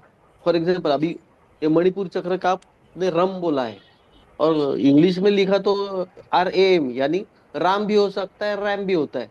ये English language is poor as compare to Sanskrit, Hindi, Marathi. तो ये जो स्लाइड्स आप बनाते हैं तो देवनागरी भाषा में ही बनाना चाहिए, ऐसी हमारी विनती है। और ये हमारी भाषा तो इतनी समृद्ध है, हमको गर्व होना चाहिए, तो ये इंग्लिश का आधार क्यों लेते हैं? ये भाषा तो कम पड़ती है। तो ये मेरी विनंती का अभी भविष्य में ख्याल रखिए, और हो सके तो ये देवनागरी में लिपि में ही चाहिए, ऐसा मुझे लगता है। इसके दो उद्देश्य है सर। पहला तो उद्देश्य कि इंटरनेशनल लेवल पे इसका अवेयरनेस भी बढ़ना चाहिए, और हमारी भाषा हमारी तरफ ही सीमित रहती है। दूसरी बात है कि यहाँ पे क्रॉस फैकल्टी के भी लोग जुड़े होते हैं, तो थोड़ा सा एफेक्शन के लिए, क्योंकि जैसा अभी प्रेजेंट सिनेरियो है उसके हिसाब से हमको अडॉप्ट का टेक्निक सीखना चाहिए। नहीं तो क्या होता है कि फिर ये तो बस पोथी पुराण है, उसमें कोई मतलब नहीं है, ऐसा ही रहता है वो। तो थोड़ा सा सर ने जो टच दिया है वो प्रेजेंटेशन का, तो ठीक है। आपका यानी जो था कि बराबर है कि राम और रम का भी RUM भी हो सकता है, RM भी हो सकता है। तो थोड़ा सा ये उच्चार लेने में थोड़ा सा तकलीफ का, जैसे कई कई लोगों को डिस्कम्फर्ट हो सकता है, क्योंकि वाइन का भी प्रकार है रम, तो ये कैसे बोले जाए। तो इसके बारे में तो बहुत सारे डिस्कशन पिछली बार भी हुए थे, जब मैं इंडिविजुअली में प्रैक्टिकल लेता था। तो कई ऐसे बुजुर्ग सीनियर सिटीजन हैं, उन्होंने भी जो हमारे यहाँ से जुड़े हुए हैं सब विचारों से, तो उन्होंने वो वहाँ ये उपस्थित किया था। तो मैंने यही वो उनको जवाब दिया था। मैं प्रसाद सर यहाँ पे उपस्थित है, मैं उनसे इस विषय में थोड़ा सा प्रकाश डाले कि क्या सही है क्या गलत है। जी, ये एक तो क्या होता है कि टेक्निकली बहुत बार वो फॉन्ट ओपन नहीं होता है, वहाँ पे दिखाई नहीं देता है जो यूनिकोड होता है। तो ऐसे मेरे पिछले कुछ अनुभव थे, तो इसीलिए जो इंग्लिश फॉन्ट होता है वो कम से कम दृश्यमान होता है, इसलिए मैंने वैसी स्लाइड बनाई थी। लेकिन जहाँ तक मैंने पूरा प्रयास किया कि मैं विशुद्ध हिंदी में ही बात करूँ, और जहाँ तक मैं समझ पा रहा हूँ तो 95% मैंने पूरा हिंदी भाषा में ही उसका प्रस्तुतिकरण करने का प्रयास किया है। और दूसरी बात यह है कि जो हमारी स्लाइड्स पे दिखे वही अगर हमारे बोलने में आए, मतलब शब्दशः, तो सुनने वाले की रुचि उसमें थोड़ी कम हो जाती है। तो स्लाइड में कुछ थोड़ा सा अलग दिखे, और बोलने में हम उसका कुछ अलग अलग, मतलब मुद्दा तो वही रहे, लेकिन उसका जिसे हम विजुअल इफेक्ट कहते हैं, दृश्यमान प्रभाव जो कहते हैं, वो अगर अलग अलग हो तो किसी भी वर्चुअल प्लेटफॉर्म पे वो थोड़ा सा ज़्यादा रुचि बढ़ाने वाला होता है। ये सोचकर मैंने ये प्रेजेंटेशन बनाया हुआ है। आप चाहे तो मैं कमलेश जी से इसका जो बिल्कुल हिंदी वाला जो वर्जन है वो भी शेयर कर दूंगा, उसमें कोई दिक्कत नहीं है। इसका हिंदी वर्जन भी मेरे पास है उपलब्ध। धन्यवाद सर। जी, क्योंकि मैं खुद मैं स्वयं अपनी भाषाओं का पक्षधर हूँ। मैं हिंदी भाषा मुझे बहुत प्रिय है, मराठी तो मेरी मातृभाषा है, मैं संस्कृत भी थोड़ा बहुत बोल लेता हूँ। तो आपके बिल्कुल इस सुझाव से मैं बिल्कुल सहमत हूँ कि हमारे देश में हमारे शास्त्र की जो भी चर्चा है वो हम लोग आपस में अगर अपनी भाषा में नहीं करेंगे तो कौन करेगा। बिल्कुल सर, थोडी याच्यात गुलामगिरीची मानसिकता मला वाटते नंबर 1. आता त्याच्या पुढचं एक मला बोलायचं आहे. आता मी माझ्या प्रॅक्टिसमध्ये ब्रेन रिलेटेड बरेचसे पेशंट उपचार करत असतो, अगदी ब्रेन कॅन्सर पासून. तर ह्या ज्या गोष्टी आहेत ना, ह्या मी पेशंटला सांगत असतो बाकीच्या उपचारांव्यतिरिक्त, बरोबर, आणि त्याचे अप्रतिम रिझल्ट्स आहेत. म्हणजे मी ॲलोपॅथीचा जे इन्व्हेस्टिगेशन त्याचा फायदा घेतोच. आता उदाहरणार्थ कॅन्सरमध्ये मेटास्टॅसिस जे होतं, अगदी लास्ट स्टेजच्या केसेसमध्ये सुद्धा मी वापर केलेला आहे. त्याच्या जोडीला हे जे मूलाधार चक्र आणि या ज्या गोष्टी योगिक, याचा पण त्याच्या जोडीला वापर करतो. सर्वांचा एकत्रित फायदा खूप चांगला होतो. आणि हे संशोधन करणं ही आता ही आपली सगळ्यांची नैतिक जबाबदारी. आता मी पण ज्येष्ठ नागरिक आहे आणि 36 वर्षांची प्रॅक्टिस आहे माझी. त्याच्यात मला हे जाणवलं. आता आपण याच्याशी एज्युकेशनल फील्ड मध्ये असल्यामुळे त्यांचं आणि आम्ही प्रॅक्टिकल फील्ड मधले आहोत. तर ह्याचं जर एक व्यवस्थित समन्वय साधला गेला तर खूप मोठं काम होऊ शकतं आणि रिझल्ट अप्रतिम आहेत. अगदी बरोबर. माझ्याकडे एव्हिडन्सेस पण आहेत सर, म्हणून मी एवढं कळकळीने बोलतोय. नाही, प्रश्नच नाही सर, मी पूर्णपणे अप्रिशिएट करतोय ते. आणि माझे जो काही डेटा आहे, मी मागे परभणीला एका प्लॅटफॉर्मवरती याच्यावरती सादरीकरण केलं की रुग्ण आणि त्या रुग्णांमध्ये प्री आणि पोस्ट कोणते योगिक इंटरव्हेन्शन केल्यामुळे कुठल्या प्रकारच्या डायग्नोस्टिक मोडॅलिटीज वापरून आपण त्याच्यामधला फरक बघू शकतो. तर याच्या डेटावरचं प्रेझेंटेशन केलं होतं. पण म्हणजे तिथे सगळा प्रॅक्टिशनर वर्ग होता. म्हणजे आता माझं जे ह्या पर्टिक्युलर कार्यक्रमाबद्दल जे प्राथमिक बोलणं झालं होतं, तर याच्यामध्ये विद्यार्थी पण असणार आणि हे असणार, त्याच्यामुळे अगदी तेवढं आकडेवारी आणि क्लिनिकल प्रेझेंटेशन करणं याच्यातून अपेक्षित नाही आहे, असं मला संदेश मिळाल्यामुळे मी हे प्रेझेंटेशन इथे दिलं आहे. नाही तर खरोखर तुमचं म्हणणं हे आहे की या गोष्टींचा ज्याला आपण होलिस्टिकली म्हणतो, तर तसा सगळ्या गोष्टींचा एकत्रित युक्तिपूर्वक वापर केला. वेगवेगळे शास्त्र आहे, म्हणजे आपण तो अभिनिवेश न ठेवता की मी हे का वापरू किंवा ते का वापरू असं न ठेवता जर सगळंच वापरलं आपण, तर खरोखर अल्टिमेटली काय, आरोग्य भारतीचं सुद्धा कामये दुःख तप्तानाम प्राणीनाम आरती नाशनम हेच ब्रीद आहे.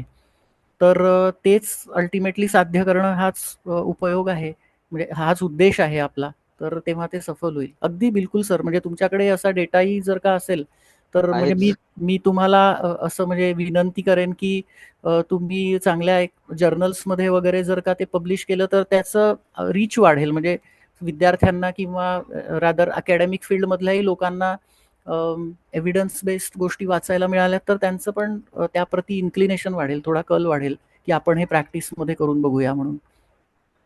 वैद्य सुदैवाने वैद्य कमलेश महाजन सर आमचे मित्र आहेत, नाशिकमध्येच आहेत आम्ही हो दोघंही. हो आणि वार्ष्णेय सरांबरोबर आमची चर्चा झाली होती. बर तर त्याच्यात पण हा विषय आला होता. तर आपण काय आलं, आपण एकत्रितपणे काम करत नाहीये, त्यात समन्वय कमी आपला, त्याच्यामुळे प्रॉब्लेम येतो. आणि माझं एक ठाम धारणा आहे की रिसर्च करणं ही काय इंग्लंड अमेरिका किंवा पाश्चात्य नाही देशांची मक्तेदारी नाही. आपल्यामध्ये एकवाक्यता आणि व्यवस्थित जर असे समन्वय असेल तर आपण मोठ्या प्रमाणात करू शकतो. कारण आपल्याकडे मोठं समृद्ध वारसा आहे आयुर्वेदाचा आणि बरोबर योगाचा. किंवा योग आणि आयुर्वेद हे दोन भारताने जगाला देणगी दिलेले दोन हिरे आहेत. पण आपण त्यांना व्यवस्थित कोंदणात बसवण्यात कमी पडलोय असं मला बरोबर. वाटतं. नाही बरोबर आहे, अगदी बरोबर आहे, फॅक्टच आहे ती. आपण कुठं असता सर? मी नांदेडला असतो सर. अच्छा, कधी नाशिकला आलात तर भेटू, की मी नांदेडला आलो तर भेटेन. हो, आपली भेट झाली आहे सर व्यासपीठाच्या कार्यालयामध्ये. हो हो, हो. आता चेहरा बघितल्यावर आठवलं. हो, मी नागपूर शाखेचा व्यासपीठाचा अध्यक्ष होतो हा हा हा, हा जेव्हा मोठा 25 वर्षांचा कार्यक्रम झाला त्यावेळेला. अच्छा. कारण मला आठवत, आता चेहरा बघितल्यावर मी ओळखलं आपल्याला. ठीक आहे, म्हणून ही सूचना थोडस धाडस करून नाही मांडली. नाही नाही बिलकुल सर. आता आपण भिषक भिषजासह संभाषित म्हणतो, तर आपली साधक बाधक चर्चा होणार नाही, तर त्यातून फ्रुटफुल कसं काय निघणार काही, अगदी त्याच्यामुळे बरोबर ती सर, व्हायलाच हवी आहे. नक्कीच. चालेल सर, थँक्यू धन्यवाद. थँक्यू आणि सर, खूप छान खूप माहिती चांगलं. दिलीत आपण. याच्यात आणखीन आपल्याला सर्वांनी मिळून प्रॅक्टिस ओरिएंटेड हे वाढवायचंय. आता ठीक आहे, मी याला इंग्लिशचा आधार घेतला, पण त्या दृष्टीने या आपल्याला संदर्भात करायचंय काम. मी आता एक प्रदीप गवडी सरांना विनंती करतो की आता आपलं नेक्स्ट व्याख्यान तुमचंच ठेवावं. तुम्ही एक टॉपिक तयार करून द्या सर. आम्ही आमच्या पदाधिकारी यांच्या परवानगीने तुम्हाला नक्कीच या ठिकाणी आपले जे काही विचार असतील, आपले जे काही वर्क असेल, आपल्याकडे जे काही एव्हिडन्सेस असतील, आपण त्याचं एक चांगलं प्रेझेंटेशन आपण या ठिकाणी ठेवूया. आणि आज या ठिकाणी मी सर्वांचं मनापासून आभार मानतो आणि आजचं आपलं या ठिकाणी व्याख्यान संपलं असं मी जाहीर करतो. धन्यवाद. धन्यवाद प्रसाद धन्यवाद सर, सर. थँक्यू धन्यवाद thank you Pradeep so sir. Much, धन्यवाद. Yes sir. आपलं आजचं जी काही सत्र समाप्ती आहे, आपण शांती पाठणे करणार आहोत. सर्वे भवन्तु सुखिनः, सर्वे सन्तु निरामया, सर्वे भद्राणि पश्यन्तु मा कच्चित् दुःखभाग् भवेत्. ओम शांती शांती शांती. धन्यवाद.